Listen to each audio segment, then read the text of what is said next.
All right, let me stop.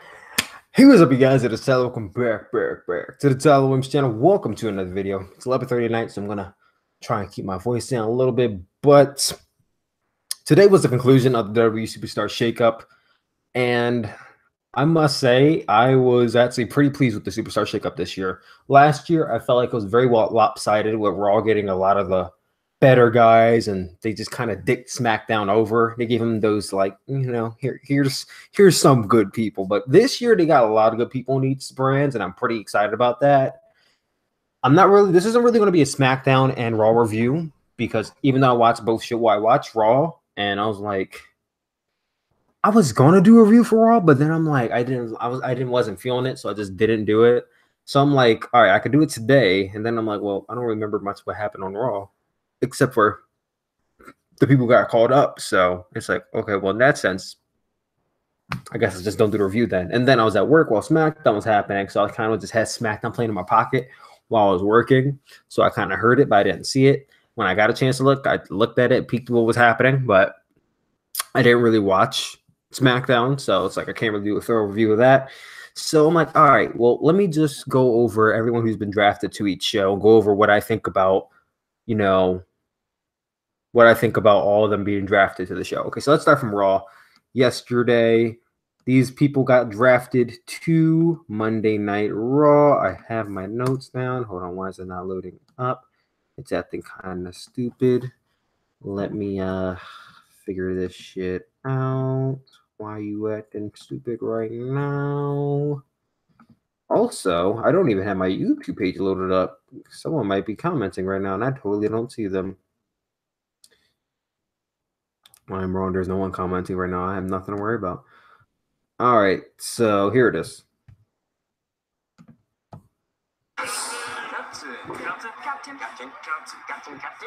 Captain. Okay, so on Monday Night Raw, the first man we had. I'm so mad because I did a predictions for the Superstar Shakeup on my channel. Most of you guys probably have seen that. I can guess most of you watching this video probably have seen that. And I was kind of annoyed because when I was doing my predictions, the first person I wrote down was Jinder Mahal on Raw. And I'm like, he has the United States Championship. He put him on Raw. Seth Rollins on SmackDown, change the mid-card championships. But then I was like, no, I'm going to go with Randy Orton because I feel like they're going to put Jinder, they're going to keep Jinder on SmackDown or whatever. And I'm mad because they ended up putting Jinder on Raw. So he's on Raw. And I was like, well, at least we don't get to see Randy versus Jinder, so I'm happy about it. I was pretty happy about that. But I'm like, well, he still has the United States Championship, so we can still see that. Then Jeff Hardy versus Jinder Mahal happened, and Jeff Hardy beat him. And I was like, even better. Now we definitely are getting Jinder versus Randy Orton. I guess they must have heard our cries out for, don't do this match, please. So very happy that they decided to change that up.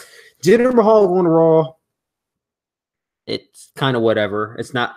I can see him feuding with Roman Reigns, honestly. I feel like the only reason they probably drafted Jinder Mahal to Raw was to feud with Roman Reigns down the line. And you already know Roman's going to beat Jinder. They are not going to have Jinder Mahal beat their boy. It's not going to happen. So Jinder Mahal is probably going to be on Raw just a few Roman Reigns. So, all the power to him. We then got Kevin Owens, Sami Zayn, who got basically signed by Stephanie McMahon, which laughable. At first, I was very confused. Like, wait, so if Kurt Angle said that he's not going to accept either Kevin Owens, Sami Zayn, why are Kevin Owens, Sami Zayn on Raw? Then we found out that Stephanie McMahon reinstated them. So that whole thing went down. I mean, that's cool too. Kevin Owens, Sami Zayn, that's cool. I could see them feuding wrong. No, let's not do Kevin Owens and Roman Reigns feuding again. That feud went on forever in 2016 and 2017. So, yeah, let's not get back to Roman Reigns and Kevin Owens. Keep Kevin Owens and Sami Zayn in the tag team division. I would do that. I keep Kevin Owens and Sami Zayn in the tag team division. That's what I would go. Then we got Dolph Ziggler. He went to Raw. I heard the screeching, and I immediately rolled my eyes, and I was like, Dolph Ziggler. That's what I'm going to call him. I'm just going to call him Dolph Ziggler. He's no longer Dolph Ziggler. You gotta put the groan in there. Dolph Ziggler. That's his new name, guys. You gotta add the groan, otherwise you're doing it wrong. So Dolph Ziggler, he interrupted Titus Worldwide during the segment. I couldn't give two shits about it. Then Drew McIntyre. I was talking on my phone, my sister and my little sister who watches wrestling, and I'm on a phone there. I'm like, oh my god, it's Drew McIntyre, and she's not saying that because she doesn't know who Drew McIntyre is. She just started watching NXT, so Drew McIntyre got injured in November, so she doesn't know who Drew McIntyre is. She watched wrestling. She's been watching wrestling since she was like 5, so she probably would. She probably just doesn't remember who Drew McIntyre is, but I think she knows who he. I think she knows who he is, and she just doesn't remember who he is because his hair is black now. But Drew McIntyre came out and he started attacking Titus Worldwide, and I'm like, yes, yes, yes, we're getting Drew McIntyre somewhere. And then I'm like, and then Dolph Ziggler starts attacking Titus Worldwide, and I'm like, Drew, what are you doing? Hit Ziggler, attack, hit Ziggler, hit Ziggler, hit Ziggler, and they're then they start working together. I'm like, oh my fucking god. What a fucking downgrade for Drew McIntyre. How do you go from NXT champion to Monday Night Raw being paired off with a jobber? Let me not say that. Dolph Ziggler isn't a jobber per se. He has some name value still somehow because he was a former world champion. It's the only name value he has. But the guy loses and loses and loses. He's a goddamn loser. So pairing Drew McIntyre off with a goddamn loser, what does that make Drew McIntyre look like? A goddamn loser. So this doesn't make me happy at all. I know some people are like, ooh, new pairing. They're going to start pushing Ziggler now. I see this as a demotion for Drew McIntyre, honestly. Even if they wanted in their heart to push Dolph Ziggler, they're going to get cold feet. Do not let WWE work you into a shoe, brother. Do not let WWE fool you. They're not pushing Dolph Ziggler. It's not happening. It's not happening. If they haven't done it for the past 6 years, every time they want to start and stop and start and stop, if they haven't done it in 6 years, what makes you think all of a sudden that Drew McIntyre is going to be this new revelation that's going to elevate Dolph Ziggler to this new level? And even then, let's look at Drew McIntyre. What makes you think that Dolph Ziggler is giving Drew McIntyre the rub? Kind of rub is he giving him? The fucking lower mid-card rub? That's just what he needs, right? Yeah. Not a good thing for Drew McIntyre. We get on to Natalya. She was in the second Ronda Rousey. They shaking hands, so it looks like they're going to be doing I guess best friends gimmick. I guess it's going to lead to Ronda Rousey's first match, singles match or whatever. I'm sitting here wondering when her first singles match is going to be, because it's like we know she's been signed since January, and she did her technical signing at Elimination Chamber. She had a tag team match at WrestleMania, yet she hasn't had a singles match yet. Like, if she's supposed to be treated like every other women's wrestler, she should be having a singles match soon.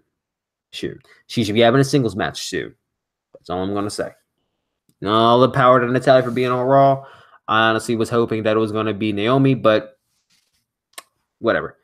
We then got a promo package showing Baron Corbin's coming to Raw. I immediately thought, so they're about to have big cast Baron Corbin and Braun Strowman on Raw? One of them are going to one of them has to go to SmackDown. And since it's Baron Corbin, it's either going to be Braun Strowman and or big cast. There's no way they're about to have 3 big guys on the same show. Not happening. Not happening.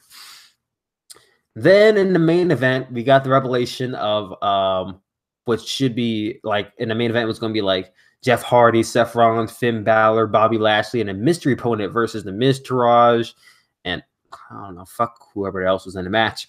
And I'm sitting here like, oh my god, it's gonna be fucking why would it be Tommaso Ciampa? The fuck am I talking about? It's gonna be somebody big from NXT. It's gonna be fucking, I don't know, AJ Styles or some shit, and it ended up being Bobby Roode, and I was a little disappointed, honestly. I mean, don't get me wrong. I like Bobby Roode's entrance, but as a performer, he does not light my world. In my opinion, Bobby Roode is just another Randy Orton when it comes to the ring. Like, he's good in the ring, but it's not anything spectacular. Like, his moveset is basic. That's the thing about Randy Orton. Like, he's a great in-ring performer, but he has a very basic moveset, and that's why I can't get into the Randy Orton. That's why I really don't like Randy Orton that much. And the only thing that kind of saves me from not liking Bobby Roode is I like his entrance. That's kind of it. So yeah, that's what all the people on Raw. Cool for Bobby Roode. I think Bobby Roode should turn heel, and if he does, then he probably will go into free Roman Reigns, which he will probably lose.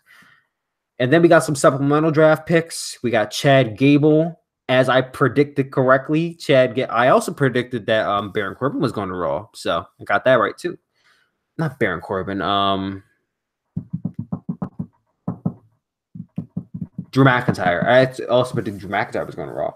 So Chad Gable's going to Raw, and I was so happy when I saw this. I'm like, yes, we finally are going to get a feud between my guessing is we're going to get a feud between Chad Gable and Jason Jordan. Because remember, Jason Jordan left Chad Gable high and dry on SmackDown Live to go be Kurt Angle's long lost son. So, you know, that should ignite something between the two once Jason Jordan returns.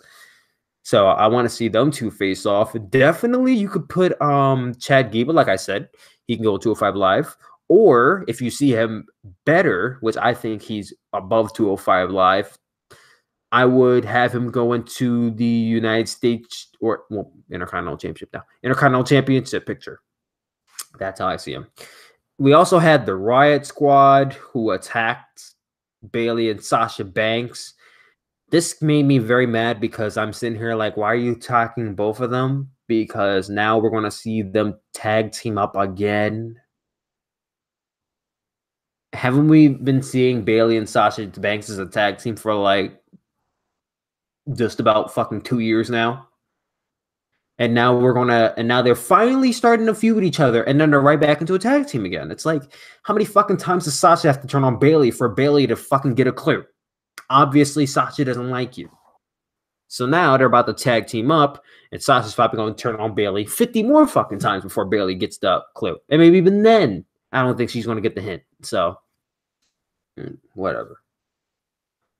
Mojo Rawley and Zack Ryder got drafted.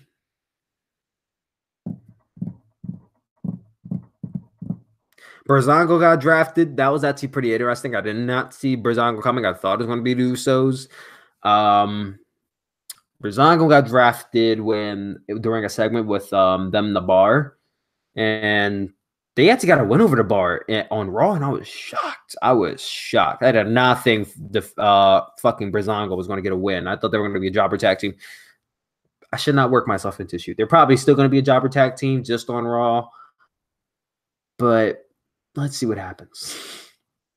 The Ascension also got drafted to Raw.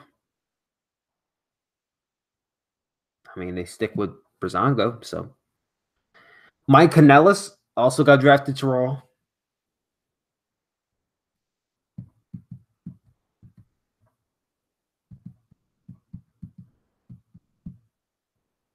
I forgot he was on the roster, honestly, so yeah. Then we get over to SmackDown Live. So on Raw, we actually had a draft pick over to SmackDown Live. During the segment with the Miz Taraj, it was seen that stumbling my words here. We're live, so I can't edit this out. Kurt Angle kind of just announced to the Miz that per the request of Paige and Shane McMahon, and with heavy pull from Daniel Bryan, they got the Miz drafted over to SmackDown. So I'm pretty excited because we're going to see the Miz versus Daniel Bryan in the future. My guessing is they're going to do it at SummerSlam, which if they do, I guess I'm going to buy my ticket to see it. Jeff Hardy was on the show. He got drafted to SmackDown. I was correct on that one too. I said Jeff Hardy's going to SmackDown. I didn't think he was going there with the United States Championship, but he went to SmackDown, had a match with Shelton Benjamin. I'm going to have to rewatch it back because I didn't catch all of it. That sounds like a really good match, and I think he got the win. Also, Samoa Joe got drafted over to SmackDown Live. That's cool. I did not expect Joe to be on SmackDown Live, but now that he is, I see a lot more bigger things for him over there. I think he could feud with a lot of guys, like we could see AJ Styles and Samoa Joe. We could see AJ Styles and Samoa Joe and Daniel Bryan. We could see Samoa Joe and fucking Rusev team up. There's a lot more opportunities for Samoa Joe on SmackDown Live now I think about it. So this is actually a really good move. I like it. And there's a potential of seeing Samoa Joe's WWE champion. So I'd never really thought that Samoa Joe was ever going to be Universal Champion. So I think WWE Champion sounds like a good ring for Samoa Joe. It's crazy thinking that the WWE Championship is very secondary now when it should be primary, but what are you going to do? Raw's the Asia. The Bar got drafted to SmackDown Live, as I also correctly predicted. I thought the Bar was on SmackDown Live because they've been Raw Tag Team Champions 3 different times. There's really no reason for them to be on Raw anymore. They've already faced all the tag teams. And we finally get to see the Bar versus the Usos, so I'm very excited for that match. During the Carmella celebration, I believe Peyton Royce, Billie Kay, and Charlotte came out. They had their own little thing going on. Charlotte defeated Billie Kay. In the midst of this, Asuka came out, so it's pretty much all confirmed that Asuka is on SmackDown Live. I must say, I am really not liking what they're doing with Asuka. Like, literally, first of all, the Tuesday after WrestleMania, she wasn't on the show at all in any capacity whatsoever. It was briefly mentioned by Charlotte. 1 week later, she appears on SmackDown helping Charlotte, the woman who beat her for the streak. Doesn't seem like she's not at all angsty or bitter. I'm not saying that she should turn heel, even though I feel like that's the direction they should have went. But does she have to be completely humbled by her loss? Like, I don't understand that. Like, she was undefeated for almost 500 fucking days, or over 500 days. I don't remember, but she's undefeated for 500 days. Got all the way to WrestleMania and lost to Charlotte. Yes, Charlotte was ready for Asuka. And then Carmella cashed in on Charlotte the day after. So what the fuck does that say about Asuka? I mean, you could say, oh, well, it was a cash in and Charlotte got beat down, but still, what the fuck does that say about Asuka? Then 2 weeks later, you have her coming out helping Charlotte Flair against Carmella, the person who actually did beat Charlotte. You see how the logic here doesn't make too much sense? Shouldn't Asuka attack Charlotte and align with Carmella? Or she could attack both of them. Does she have to team up with fucking Charlotte? I don't fucking get it. I don't have faith. I do not have faith with Asuka post streak. I was very afraid of the streak ending for this reason, because I always feared that once the streak ends and she was a main roster, they're gonna do her dirty, and they're starting to show signs. But hey, it might be too early. It might be counting my chickens before they hatch, count my eggs before they hatch. Let's see what they do for the next few weeks going in. What's up, gamer boy, Chrissy? I'm sorry I have not read your comments. I've kind of just been ignoring the comment section because no one's really been commenting. But yeah, delete. Your name's Broken Matt Hardy. Ooh, copyright. You're welcome, Matt Hardy, remember? Sonya Deville, Mandy Rose got traded over to SmackDown, which, I mean, it made sense because the Riot Squad went to SmackDown, so you trade one faction for another, which that's kind of stupid and predictable to trade factions like that, but okay, I guess. The Good Brothers, Carl Anderson and Luke Gallows, got drafted to SmackDown via promo package, so immediately I'm like, okay, obviously Finn Balor's coming over. I don't think he did, though. No, he didn't. We then got a segment with R-Truth. He came over to SmackDown. I mean, we then got a segment with Daniel Bryan backstage. He's talking. Next thing you know, he walks into this big guy who's towering over him. The camera's not showing his face, but I immediately I'm like, oh my god, it's Big Cass. Like, I saw this while I was at work. I'm like, it's Big Cass. Yay! He finally came back from his injury, and he's on SmackDown. He didn't. Couldn't tell if he dropped the accent or not, but yeah, Big Cass on SmackDown. As I said, it's going to be either Braun or Big Cass. I'm a little sad it wasn't Braun Strowman, but hey, Big Cass, big things for him. See what I did there? Then we got the announcement of Sanity. Yes, Eric Young, Killian Dane, and Alexander Wolf coming to SmackDown Live. I'm a little upset because they did not include Nikki Cross, which is like, why didn't they include Nikki Cross? It's the whole package deal. You get all four of them. You have an extra woman on SmackDown Live. Why did they completely just scoop her to the side? Whenever you think of Sanity, you don't think of just the three men. You think of the three men and Nikki Cross. Nikki Cross is an integral part of that group. I can't even think of a single takeover where Sanity came out and Nikki Cross wasn't by ringside. Nikki Cross didn't get interfered in some sort. Now, I'm not saying that they can't later on have her debut on SmackDown Live and help them win a SmackDown Tag Team Championships or something, but that's very stupid. They should have called up all four of them and not just the three. Even then, what are you going to do with Nikki Cross on NXT without Sanity? Is he just going to keep the gimmick and be crazy? Why? She's not with her fucking brothers anymore. Brothers in arms, but this is a stupid decision all around. And then finally, I was also correct about this draft pick, and I was very, very excited when I saw this. Andrade Cien Almas got called up to SmackDown Live, as I also correctly predicted. I was super excited for this. Andrade Cien Almas, mark my words, I think by the end of the year might be a far stretch, but probably come next year, he will be WWE champion. Fuck Alberto Del Rio. I know Vince wants to get Alberto back in a couple. Fuck Alberto Del Rio. What does he bring to the table that Andrade can't do better? First of all, Andrade's a better wrestler. Second of all, Andrade does the manager gimmick better than Alberto ever did with fucking Ricardo Rodriguez. Thirdly, Andrade Cien Almas has the better entrance. You know, Alberto came out with a bunch of fucking cars, which I guess that was cool when I was younger, but as you got older, it's like, this guy looks like a fucking prick. And then he ditched the car, and I was like, well, that's not really interesting anymore. Andrade doesn't have a car. He comes out. He has a rocking theme song. He comes out. He does the whole thing. He has a spark to him when he comes out. It's always electric when Andrade comes out. When Alberto comes out, it's like...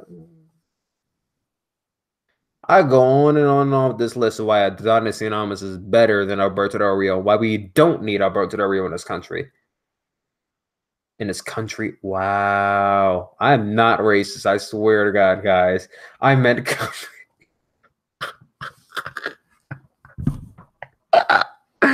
I swear to God. I don't know where that came from, but I meant to say country.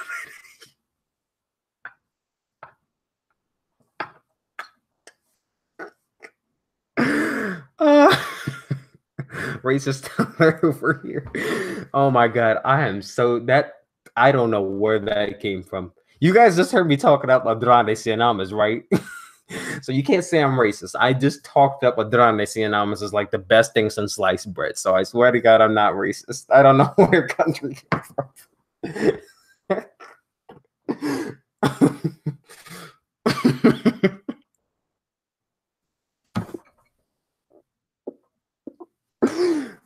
It's not that funny. Why am I still laughing? Okay.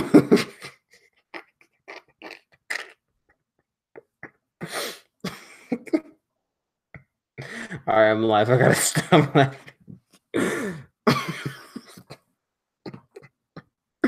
Okay.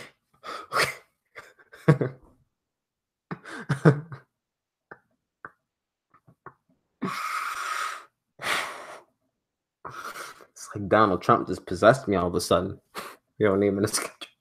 Okay, so oh stop.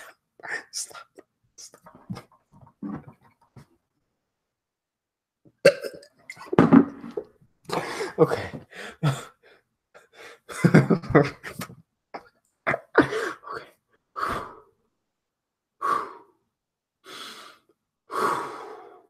Okay. I'm good. So Adranisi Anonymous. Okay, I'm done. Okay. Stop it. Get your head back in the game. Adranisi Anonymous, best thing that happened to SmackDown Live. I hope that he's gonna be WWE champion come 2019. Hopefully by the end of the year. I think that he and AJ Styles, he and Daniel Bryan can just light it up on SmackDown Live. So I'm very excited for it to be on SmackDown Live. Who, in my opinion, wins the draft in terms of which brand benefited from the shakeup the most? Very hard to call. Honestly,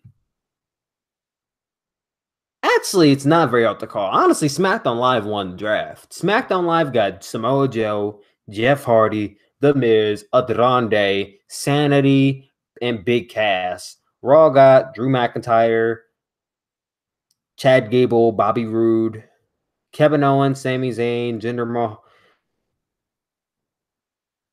They didn't really get that many good guys. They already had the call-ups of Bobby. They already had the call-ups in Ember Moon, Austin Japan, No Way Jose, so I didn't count them. And they had Bobby Lashley. But if you ask me, they SmackDown Live actually got a good end this year. They actually treated SmackDown Live right. So I'm really happy that SmackDown Live actually got the good end of the stick this year. I was really hoping that they weren't going to screw SmackDown Live over. So happy for them. I think SmackDown Live wins. Let me check the comment section. How do you feel about WWE splitting up the Balor Club? I mean, the Balor Club wasn't even that big of wasn't even a set in stone faction to begin with. They kind of just had Finn Balor face off other teams with the Good Brothers every now and then. It wasn't really like a complete faction. So honestly, I thought that they should have had Finn Balor go to SmackDown, but hey, that's cool. So they're probably just going to have the Good Brothers pair off with AJ Styles, which is fine with me. I'm fine with that. Or you could have them pair off with somebody else. It doesn't have to be AJ Styles. Have them pair off with Shinsuke Nakamura. Have Shinsuke Nakamura pair off with them and feud with AJ Styles. Have them turn their back on AJ or something like that.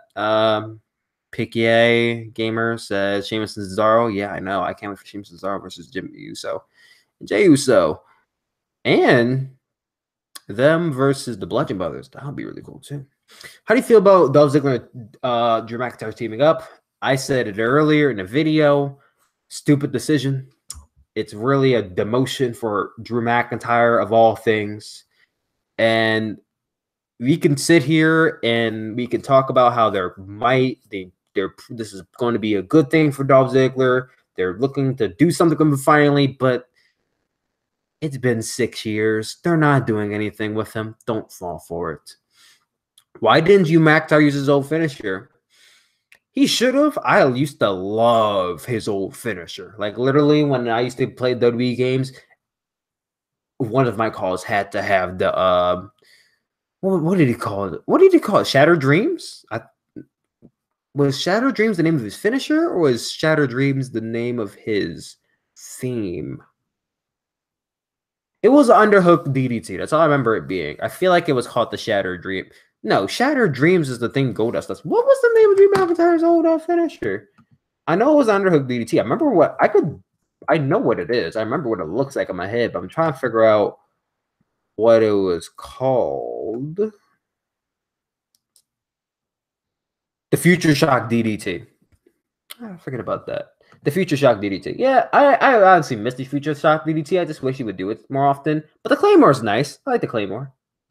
That running boot he does. When he does that at full force and he's going at top speed, it's a really cool move to see. It's a really cool sight. Yeah, you beat me too. He said Future Shock DDT. Alberto Del Rio's theme is boring or fun. Alberto Del Rio's theme, honestly, was very... I find Andrade's theme to be more upbeat. Racist. I swear to God, I am not racist. I love everyone of every race. I don't know where the whole country company. You see how I got? I'm confused. I don't know where country came from. I don't know where that came from. But funny gag. We're gonna leave it in there. We're gonna leave it in the video. I'm gonna probably upload it to the channel like Racist Tyler or something. Future Shock DDT. Yeah, it's the Future Shock DDT. But yeah, that was the draft results. Who do you guys think won the draft? Would you have done it differently? Do you agree with all the picks? Comment down below. Let me know. Do you want to see me start reviewing? I think I might watch SmackDown and Raw next week just to see how it goes post draft to see what they do. I think I'm gonna watch Raw and SmackDown next week. So look forward to that. Love you guys as always, and I'll talk to you all later.